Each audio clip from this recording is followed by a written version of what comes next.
Welcome back to my Kakuli Rani kitchen. কেমন আছে সবাই? আশা করি ভালো আছো, আমিও ভালো আছি মোটামুটি। আজকে আমি এটাকে ডিমি বলে, তো তোমরা কে কী নামে চেনো এটাকে আমি জানি না। তো আজকে আমি ডিমি দিয়ে ডাল দিয়ে খুব সুন্দর একটা রেসিপি তোমাদের সাথে শেয়ার করব।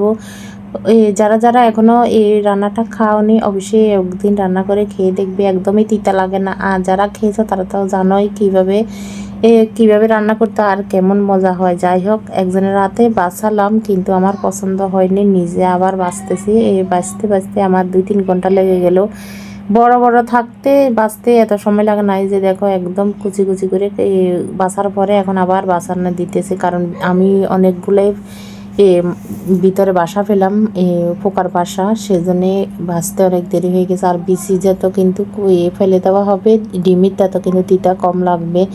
অনেকে ডিমি বাছতে জানে না, সেজন্যই তিতার কারণে খেতে পারে না। তো ভালোভাবে বেছে নিলাম, বেছে নিয়ে তারপর এখানে ডালে ফুটে আসছে। ডাল কিন্তু আমি গুটবো না, এভাবে আস্তে আস্তে রেখে দেবো। লবণ, হলুদ, মরিচ, কাঁচা লঙ্কা সব কিছু দিয়ে সামান্য একটু জিরা দিয়ে দিলাম। দিয়ে এখন এই যে দেখো একদম ঘন হয়ে আসছে। এখন ফোড়ন দিয়ে দেবো, ডাল নামিয়ে নিলাম।